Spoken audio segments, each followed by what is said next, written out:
हर एक व्यक्ति की जिंदगी में ये समय आता है जब वो ये कहता है कि बस प्रभु अब मुझसे नहीं होता। हर एक राजा की जिंदगी में ऐसा दिन आता है जब वो कहता है कि बस अब मेरे से नहीं होता। हर एक योद्धा की जिंदगी में एक ऐसा दिन आता है जिस दिन वो कहता है कि बस अब नहीं होता, अब इससे ज्यादा नहीं होता। हर एक स्टूडेंट की जिंदगी में, हर एक स्पोर्ट्समैन की जिंदगी में, हर एक सैनिक की जिंदगी में आता है कि बस अब सहन नहीं होता। हालेलुया। हर एक लेडीज के, जेंट्स के, बच्चे, स्टूडेंट्स की जिंदगी में आता है कि नहीं होता, अब मैं आई क्विट, मैं अपने आप को खत्म करता हूं। हालेलुया। हर एक बिजनेसमैन की जिंदगी में ऐसा आता है कि जब वो बोले कि नहीं अब मैं नहीं कर सकता। लेकिन जब ऐसा आपकी जिंदगी में आए, आपकी जिंदगी में भी आया होगा, मेरी जिंदगी में भी आया, मैंने कई बार सोचा कि मैं ऐसा कर लेता हूँ, वैसा कर लेता हूँ, उल्टा उल्टा जब सोचने लगा तब हर समय, हर पल, हर समय में परमेश्वर ने मेरा साथ दिया। जैसा कि बोलते हैं ना वचन में, तो एक दिन मेरी परमेश्वर से थोड़ी सी बात होगी। मैंने बोला परमेश्वर तू मेरी सुन रहा नहीं है ना, मैं अब जब तक उपवास नहीं खोलूंगा, जब तक तू मुझसे बात नहीं करेगा, कंटिन्यूस में करता रहूंगा और करते करते मर जाऊंगा। और मैं बाइबल भी नहीं पढ़ूंगा, क्योंकि जैसे ही मैं बाइबल खोलूंगा तो कोई ना कोई सांत्वना के शब्द तो दे ही देगा, कहीं ना कहीं से कोई ना कोई सांत्वना के शब्द दे देगा कि मैं देख तेरा चरवाहा हूँ, तुझे कोई कमी घटी नहीं होगी, है ना, मैं तेरा परमेश्वर हूँ, मैं तेरे आगे आगे चलूंगा। ऐसा कोई ना कोई वचन कहीं ना कहीं तो मिल ही जाएगा। रवि भैया ने पिछली बार प्रचार किया था, कहीं ना कहीं तो 366 बार लिखा है कि ये पुस्तक नहीं तो वो पुस्तक, वो पुस्तक नहीं तो वो पुस्तक, लिखा है कि मत डर क्योंकि मैं तेरे साथ हूँ, ऐसा मिल ही जाएगा। तो मैंने बोला कि मैं बाइबल पढ़ूंगा ही नहीं। आप बोलो कैसे दोगे?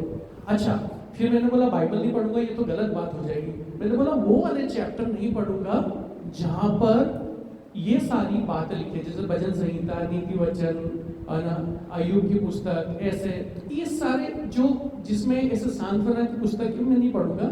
मैं हिस्ट्री की बुक्स पढ़ूंगा, सिर्फ हिस्ट्री पढ़ूंगा। पहला शमूएल, दूसरा शमूएल, पहला राजाओं, दूसरा राजाओं, पहला इतिहास, दूसरा इतिहास, इसमें ऐसा कुछ नहीं लिखा है, ऐसी पुस्तकें पढ़ूंगा। तो मैंने बोला कि ठीक है। मैंने यूं करके मैंने बोला चलो आज का कौन सा वचन है देखते हैं। यूं खोला और इतिहास की पुस्तक में से निकला और मैंने यूं करके यूं लगाया कि हाँ कौन सा है। वहां पे लिखा था, वो इजराइलियों को बोलता है, परमेश्वर बोलता है कि अगर तुम मुझे छोड़ दोगे तो मैं भी तुम्हें हमेशा के लिए छोड़ दूंगा। हालेलुया। तुम मुझे छोड़ दोगे तो हमेशा के लिए मैं भी तुम्हें छोड़ दूंगा। उपवास बंद, खाना लाओ निशा जल्दी से, कोई लड़ाई नहीं है, कोई कुछ नहीं है, अपने को तो सिर्फ अपने जैसा बोला वैसा करना है। हर एक व्यक्ति की जिंदगी में ऐसा पल आता है जब वो एक बड़ा क्वेश्चन मार्क परमेश्वर के ऊपर, अपने ऊपर, अपनी जिंदगी के ऊपर लगाता है और ये बोलता है कि परमेश्वर अब मुझसे नहीं होता। उस समय एक ही आपके पास मेरा रास्ता है, सारी चीजें छोड़कर, बंद करके, घुटने टेक कर एक बात करें, वो देखें, कैलकुलेशन मिलाएं, 5 + 2 = 5000। हालेलुया। 5 रोटी 2 मछली = 5000। आपको कुछ समझ में नहीं आया, छोड़ दीजिए, सिर्फ विश्वास कर लीजिए, हाँ ऐसा होता है, हाँ ऐसा हो सकता है, हाँ ऐसा हुआ था और बाइबल में लिखा है उनके लिए हुआ था तो मेरे लिए भी होगा। Hallelujah, hallelujah. जब उनके लिए हो सकता है, मेरे लिए हो सकता है, पास्टर साहब के लिए हो सकता है, अना बेनीहीन के लिए हो सकता है, अंकुर नरुला मिनिस्ट्रीज के लिए हो सकता है, तो पैट्रिक के लिए हो सकता है, निशा के लिए हो सकता है, रेचल के लिए, मर्सी के लिए हो सकता है, तो रवि भैया के लिए भी होगा, यहाँ बैठे हर एक व्यक्ति के लिए होगा। हालेलुया। जब आपका विश्वास डगमगाने लगे तो संसारिक रूप में अपनी आंखों को बंद कर ले और आत्मिकता में चले जाए और अपनी पुस्तक को जो कि बाइबल है उसको उठा लें और उसमें पढ़ें। जैसे मैंने आपको पिछली बार बताया था कि संविधान में क्या लिखा है कि ये मत करो, वो मत करो, ये मत करो, वो मत करो। इंडियन संविधान में, इंडियन कॉन्स्टिट्यूशन में यही सब लिखा है कि ये मत करना, ये हो जाएगा, ये मत करना, ये सजा मिलेगी, ये मत करना, ये मत करना। लेकिन इस पुस्तक में जो हमारी आत्मिक संविधान है, इसमें लिखा है कि ये करो। हालेलुया, ऐसा करो, ऐसा करके परखो कि मैं तुम्हारे लिए आकाश के झरोखे खोल के अपरंपार आशीषों की वर्षा करता हूं कि नहीं। हालेलुया। जब हम ये करके आशीषों की वर्षा को देखते हैं और सोचते हैं 5 + 2 = 5000, किसी मैथमेटिशियन सर को ये चेक करने के लिए दो तो वो काट के 0 कर देगा, 0 आउट ऑफ 1 दे देगा। लेकिन जब हम अपनी आत्मिकता में 5 + 2 = 5000 करते हैं, 100 आउट ऑफ 100। Hallelujah, hallelujah. कितना गुना होगा। 5 + 2 = 7 होता है, लेकिन हमारा जो कैलकुलेशन है वह अलग है। उस 5 + 2 7 = 5000 प्लस लिखा है कि वो तो सिर्फ 5000 तो सिर्फ मेल थे, औरत और बच्चों की गिनती अलग है। Hallelujah, hallelujah. उनकी गिनती अलग है। जब ऐसी सिचुएशन जब आप पहुंच जाएं, जब ऐसी जगह पर आप पहुंच जाए जहां पे कुछ नहीं हो सकता, तो वहां पर जब सारे दरवाजे बंद हो जाएं, तो आपके पास में एक दरवाजा हमेशा खुला है, प्रभु का दरवाजा। और चाहे 10 दरवाजे फिर भी खुले हों, तब भी आप एक समय में एक ही दरवाजे से बाहर जा सकते हैं या एक ही दरवाजे से अंदर आ सकते हैं, और वो है प्रभु का दरवाजा। वो हमेशा खुला रहेगा। परमेश्वर की ऐसी अति अच्छी योजना जब आपके जीवन में आती है, तो आपको क्या किसी और को भी भरोसा नहीं होगा। जब लाजर जिंदा हुआ होगा तो किसी को भरोसा हुआ ही नहीं होगा। ये सब देखने के बाद भी सदूकी और फरीसी तब भी थे, और तब भी वो यही सोच रहे थे कि इस यीशु मसीह को कैसे पकड़वाएं, इस यीशु मसीह को कैसे पकड़ाएं जिसने लाजर को जिंदा कर दिया। लाजर की मौत से भी उन्होंने कुछ नहीं सीखा, लेकिन ये देख रहे कि ये हमसे आगे कैसे चला गया, ये हमसे आगे कैसे चला गया, ये हमसे आगे कैसे चला गया। हमसे आगे इसलिए चला गया क्योंकि परमेश्वर ने उसके लिए 5 + 2 करके रखा था। हालेलुया। परमेश्वर ने रखा था, इसलिए वो आगे चला गया। लेकिन हर एक व्यक्ति के जिंदगी में ये आशीषें आ सकती है। तरीका एक ही है, रास्ता एक ही है, रास्ता सिर्फ यही ही है। हालेलुया। रास्ता यही है, रास्ता और जगह यही है, चर्च। हालेलुया। आशीषों की शुरुआत यहीं से होती है, आशीषें यहीं से मिलेगी। आप सोचो मैं चर्च नहीं आऊं और मुझे आशीषें मिल जाए, नहीं हो सकता। आप सोचो कि मैं वचन नहीं पढ़ूं और आशीषें मिल जाए, नहीं हो सकता। आप सोचो कि मैं अच्छे काम ना करूं और आशीषें मिल जाए, नहीं हो सकता। आप सोचो कि मैं नहीं किसी को दूं और मुझे किसी से मिल जाए, नहीं हो सकता। परमेश्वर सब कुछ कर सकता है, लेकिन प्रकृति के विरुद्ध कुछ भी नहीं करता। हालेलुया।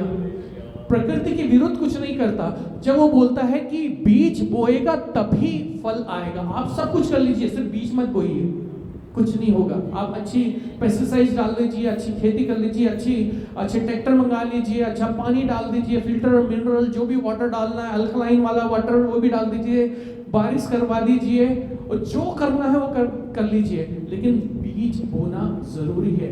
वो सांसारिक नियम है, बीज बोएंगे।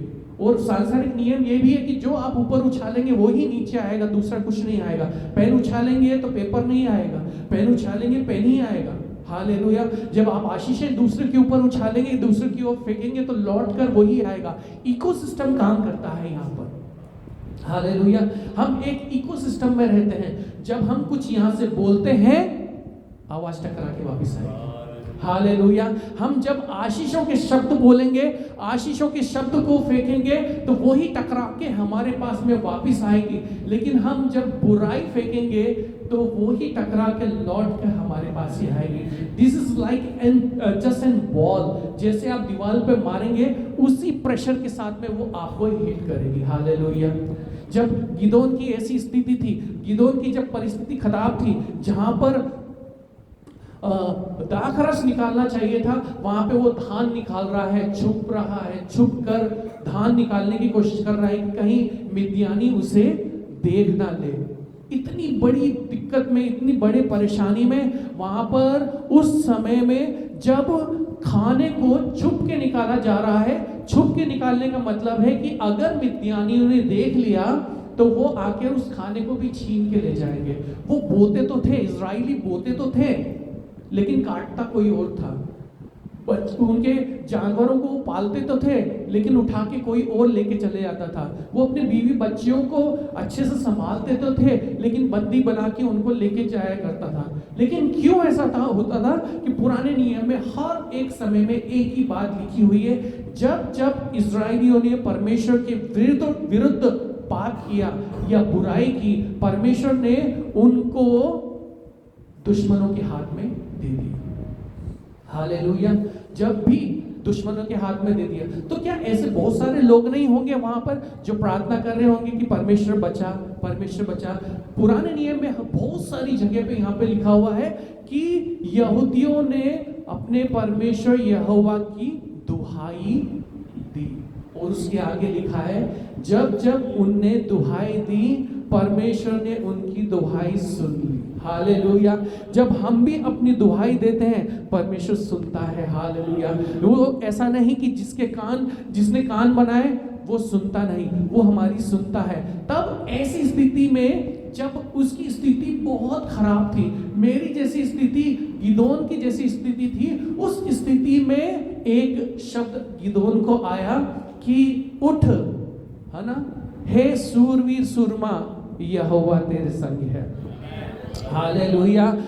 हे सूरवीर सूरमा, यहोवा तुम्हारे संग है, यहोवा तेरे संग है। स्थिति क्या है?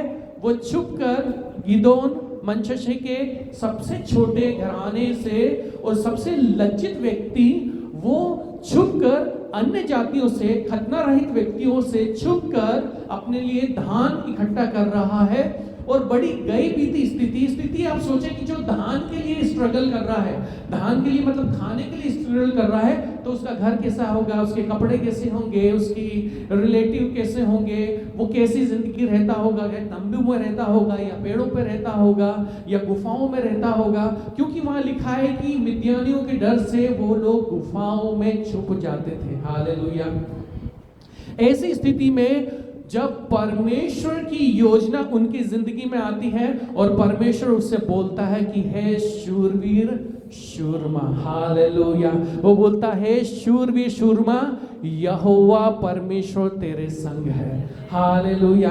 एकदम छाती चौड़ी हो जाएगी आपकी। हालेलुया। जब परमेश्वर की वचन आपके कानों में आएगा, हे शूरवीर शूरमा। लेकिन वहां पे गिदोन फिर भी बोलता है, क्या परमेश्वर मेरी ऐसी स्थिति में जहां पर मुझे छुपकर, है ना, मेरी दया की ऐसी जिंदगी, ऐसी बेगैरत जिंदगी, बेइज्जत होना पड़ता है हर दिन, ऐसी जगह पर, ऐसे समय में तू मुझे बोल रहा है सूरवीर सूरमा। लेकिन वहां पे परमेश्वर के स्वर्गदूत ने उसे उसके फ्यूचर के बारे में बताया कि हे सूरवीर सूरमा, क्योंकि तू ऐसे काम करेगा जो एक बड़े योद्धा करते हैं। हालेलुया। और वहां पे बोलता है कि अगर परमेश्वर मेरे साथ होता तो क्या मेरी ऐसी स्थिति होती।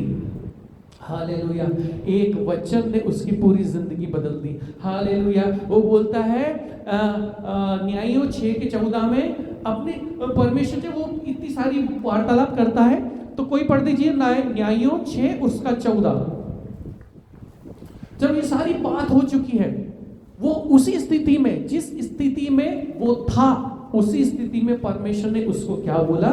लिखा है, अपनी इसी शक्ति पर जा और तू इजराइलियों को मिद्यानों के हाथ से छुड़ाएगा। हालेलुया। तू इजराइलियों को मिद्यानियों के हाथ से छुड़ाएगा। वो व्यक्ति, हालेलुया। आगे जी, क्या अपनी इसी शक्ति पर जाओ तो इस्राएलियों को मिद्यानियों के हाथ से छुड़ाएगा। क्या मैंने तुझे नहीं भेजा? क्या मैंने तुझे नहीं भेजा? ये बहुत ज्यादा इंपॉर्टेंट है। तू छुड़ाएगा तो क्या सही, लेकिन क्या मैंने तुझे नहीं भेजा? हालेलुया। जब दाऊद गया तो क्या गोलियत के सामने, तो क्या परमेश्वर यहोवा ने उसे नहीं भेजा? Hallelujah, hallelujah. एक बड़े योद्धा को एक छोटे से पत्थर से जो उसके पास में था, जब शाऊल ने उसको बोला कि जा पहन उसके हथियार और उसके शील्ड, उसके सब कुछ तू पहन ले, तब वो चलता भी नहीं बना, उससे चलते भी नहीं बना। लेकिन उसके पास जो था, उसकी लाठी, उसका गोफन, उसकी चराई की भेड़ की एक थैली, और उसने जो हमेशा जैसे पत्थर लेता था, उसने वैसे ही पत्थर लिया जो उसके पास था, उसी को साथ में लेके परमेश्वर ने आगे भेजा और विजयी बनाया। हालेलुया। हे शूरवीर योद्धा, ना शूरवीर सूरमा, यहोवा तेरे संग है। आज का यही वचन आप लोगों के लिए और हमारे लिए कि जब परमेश्वर हमें भेजता है तो एक शूरवीर सूरमा बनाकर भेजता है। Hallelujah, hallelujah. जब परमेश्वर हमें भेजेगा, हमें निहत्था भेजेगा, लेकिन सामने वाले को ये लगेगा कि ये बहुत बहुत बलशाली होकर आया है। जब उसे ये लगा, गोलियत को ये लगा कि अरे ये एक बच्चा, छोटा सा बच्चा, जब इस्राएलियों ने देखा कि ये तो बहुत बड़ा है और सब डर के भाग रहे थे, और गोलियत के सामने जब दाऊद आया तो उसको लगा अरे ये बच्चा, तो अपने आप के लिए उस गोलियत ने जो 9 फीट ऊंचा था, उसने क्या बोला? उसने बोला कि क्या मैं कुत्ता हूं? क्या मैं कुत्ता हूं? उसने अपने आप के लिए बोला क्या मैं कुत्ता हूं? तू मुझे कुत्ता समझ के आया? अरे कुछ हथियार तो लेकर आ मुझसे लड़ने के लिए। मैं जानता है कौन हूं? मैं 9 फीट ऊंचा गोलियत हूं। हालेलुया। 10 फीट ऊंचा गोलियत हूं, जो कि बचपन से योद्धा रह चुका है। Hallelujah, hallelujah. जब ऐसी स्थिति आपके लिए, आपके सामने आए, जब ऐसे मायूस जब आप हो जाए, अपनी कोठरी को बंद कर लीजिए और प्रार्थना में चले जाइए और सब कुछ बंद कर लीजिए, क्योंकि जब आपके उजाला आपके सामने रहेगा तो बहुत सारे क्वेश्चन मार्क आपको नजर आएंगे, लेकिन जब आप अपने आप को कोठरी में बंद कर लेंगे तो सिर्फ आप नजर आएंगे और आपका प्रभु आपके लिए नजर आएगा। हालेलुया। और जब आप और आपका प्रभु आपके लिए नजर आएगा तो वो सिर्फ एक ही बात कहता है, हे शूरवीर शूरमा, यहोवा तेरे संग है। हालेलुया। मैं तुझे भेज रहा हूं, क्या मैंने तुझे नहीं भेजा? जा शूरवीर योद्धा के, ये योद्धा के जैसे, एक बड़े सैनिक के जैसे जा और फतह करके आ, क्योंकि तू मेरे नाम से जाता है। दाऊद ने भी यही बोला कि तू तो सांग और तलवार लिए आता है, मैं तो अपने यहोवा परमेश्वर का नाम लिए आता हूं। हालेलुया। तो हम भी जब यहाँ से जा रहे हैं, यहोवा परमेश्वर का नाम लिए जा रहे हैं। हालेलुया। जैसे जब ऐसी स्थिति में थे तो हमने सिर्फ एक ही काम किया, वचन को बोला, वचन को बोला, वचन को बोला। एक वचन और बोला हमने, यशायाह 60 उसका 1, उसमें लिखा है, उठ प्रकाशमान हो। जब आप अंधेरी कोठरी में देखें तो परमेश्वर आपसे ये बोलता है, उठ प्रकाशमान हो, क्योंकि तेरा प्रकाश आ गया है और यहोवा का तेज तेरे ऊपर उदय हुआ है। हालेलुया। हर एक व्यक्ति के लिए ये वचन काम करता है। ये हर एक व्यक्ति के लिए ये वचन दो धारी तलवार से भी चोखा है, जो दोनों तरफ से काटता है, शत्रु को भी काटता है, हमें भी काट के शाप करता है। Hallelujah, hallelujah. जब भी ऐसी कोई परिस्थिति आए, घबराने की कोई जरूरत नहीं है, विचार करने की कोई जरूरत नहीं है। सिर्फ और सिर्फ एक ही काम करना है, अपने परमेश्वर यहोवा पे, जो अनादि काल का परमेश्वर है, उसके ऊपर भरोसा करना है। हर एक परिस्थिति में, हर एक छोटी परिस्थिति में अपने यहोवा परमेश्वर का नाम ले, हर एक बड़ी परिस्थिति में अपने यहोवा परमेश्वर का नाम ले। आपको लगता होगा ये परमेश्वर से मैं कैसे बोलूं? तभी भी जब आप पैदा हुए थे बिना कपड़े के, तब भी परमेश्वर ने देखा है। जब आप कहीं जो कुछ भी करते हो तब भी परमेश्वर ने आपको देखा है, तो उससे छुपाने की कोई जरूरत नहीं। मन खोलकर उससे बोले, परमेश्वर मुझे इस क्षेत्र में, इस विषय पर मुझे दर्द है। हालेलुया। वो दर्द का निराकरण करने वाला परमेश्वर। हालेलुया।